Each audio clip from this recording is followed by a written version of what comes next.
নমস্কাৰ আপোনালোকক কইন এটা ভিডিঅ'লৈ স্বাগতম জনাইছো। এই ভিডিঅ'টো ৰাণীৰ পাহাৰীয়া অঞ্চলটোত বসবাস কৰা কাৰ্বি জনগোষ্ঠীৰ খেতি-বাতি সম্পৰ্কীয় বিষয়বস্তুক লৈ নিৰ্মাণ কৰা হৈছে। চলিত বৰ্ষৰ ২৭ জুলাই তাৰিখত আমি চাৰিজন বন্ধুৱে মিলি ৰাণীৰ পৰা কপিলি, তুমপাহাম, জালুকপাহামলৈ যোৱা নতুন পথেৰে এক যাত্ৰা আৰম্ভ কৰিছিলোঁ। পাহাৰলৈ যোৱা বাবে আমাৰ যাত্ৰাটোক পাহাৰীয়া যাত্ৰা বুলিয়ে কৈছিলোঁ। আমাৰ যাত্ৰাৰ মূল উদ্দেশ্য আছিল পশ্চিম গুৱাহাটী সমষ্টিৰ ৰাণী উন্নয়ন খণ্ডৰ অন্তৰ্গত পাহাৰীয়া জনজাতি গাঁওকেইখনৰ অৱস্থাৰ বিষয়ে অলপ বুজ ল'বলৈ চেষ্টা কৰা। যিহেতু মই সংবাদ মাধ্যমৰ লগত জড়িত, সেয়ে মই সংবাদ সংগ্ৰহৰ স্বাৰ্থত বিভিন্ন ঠাই ঘূৰি ফুৰো। আজিকালি মই নিজস্ব ফেচবুক পেজ নীৰেন্দ্ৰ প্ৰসাদ ৰাভা আৰু ইউটিউব চেনেল চান্দৱী নিউজৰ বাবে ভিডিঅ' নিৰ্মাণৰ ওপৰতহে অধিক গুৰুত্ব দিছোঁ, কিয়নো আজিকালি মূলসুঁতিৰ সংবাদ মাধ্যমত গুৰুত্বহীন হৈ পৰিছে বহু গুৰুত্বপূৰ্ণ খবৰ। তেনেবোৰ ঘটনা সকলোৱে দেখি আহিছে, সেয়ে মই তেনেধৰণৰ ঘটনাসমূহে ভিডিঅ' নিৰ্মাণ কৰি মোৰ নিজা ফেচবুক পেজ আৰু ইউটিউব চেনেলৰ জৰিয়তে ৰাইজৰ মাজত প্ৰচাৰৰ বাবে ব্যৱস্থা কৰিছোঁ। ইতিমধ্যে মই তেনেধৰণৰ গুৰুত্বপূৰ্ণ বিষয়ৰ ওপৰত বহুকেইটা ভিডিঅ' নিৰ্মাণ কৰি মোৰ ফেচবুক পেজ আৰু ইউটিউব চেনেলত প্ৰচাৰ কৰিও আহিছোঁ। আনন্দৰ কথা, মোৰ ফেচবুক পেজৰ তেনেবোৰ ভিডিঅ'ই ৰাইজৰ পৰা ভাল সঁহাৰিও লাভ কৰিছে। মই যাতে তেনেধৰণৰ পজিটিভ নিউজৰ ভিডিঅ' ধাৰাবাহিকভাৱে প্ৰচাৰ কৰি থাকোঁ, তাৰ বাবে মোক বহু লোকে উৎসাহ উদ্দীপনা যোগাই আহিছে।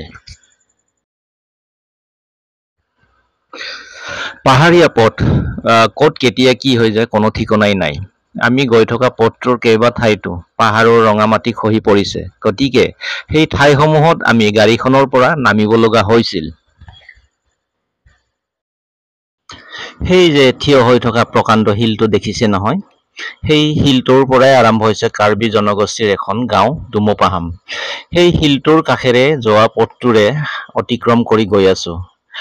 আমি গৈ থকাৰ মুহূৰ্তত নীলা আকাশত শুকুলা মেঘ, চাৰিওফালৰ সেউজীয়া অৰণ্যই আমাৰ মন প্ৰাণ পুলকিত কৰি তুলিছিল। আমি যি সময়ত গৈছিলোঁ সেয়া ভৰ বাৰিষা চলি আছিল, সেয়ে পুৰুষ, মহিলা, যুৱক, যুৱতী, কিশোৰ, কিশোৰী সকলোৱে খেতিপথাৰত নামি পৰিছিল। আমি তেওঁলোকৰ ওচৰ চাপি গৈছিলোঁ আৰু ইটো সিটো সুধি মেলি তেওঁলোকৰ খেতি-বাতি সম্পৰ্কত কিছু কথা জানিবলৈ চেষ্টা কৰিছিলোঁ। পাহাৰ আৰু ভৈয়ামৰ লোকসকলৰ মাজত কৰ্মক্ষেত্ৰত এক বৃহৎ পাৰ্থক্য দেখা যায়।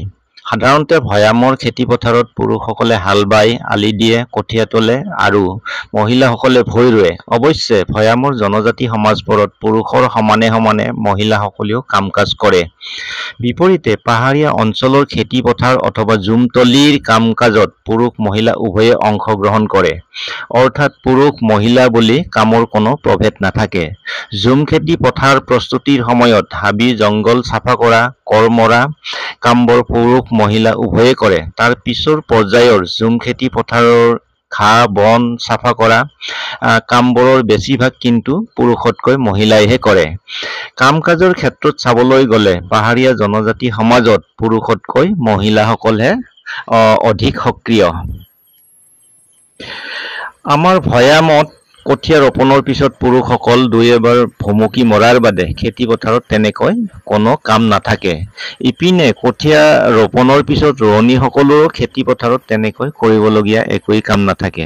সামগ্ৰিকভাৱে ভৈয়ামৰ মহিলাসকলতকৈ পাহাৰীয়া অঞ্চলৰ মহিলাসকল খেতি-বাতিৰ ক্ষেত্ৰত অধিক কষ্ট কৰিবলগীয়া হয়। সেয়ে একেষাৰে ক'ব পাৰি, ভৈয়ামৰ খেতি-বাতিতকৈও পাহাৰীয়া অঞ্চলৰ খেতি-বাতি অধিক কষ্টকৰ। ভিডিঅ'টোত বহু দৃশ্য সংযোজন কৰিছোঁ, আপোনালোকে শেষলৈকে চাই থাকিব।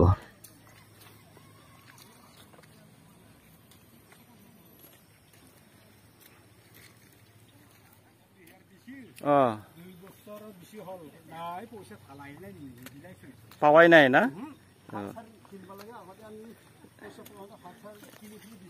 যোগাযোগ কৰা নাই না?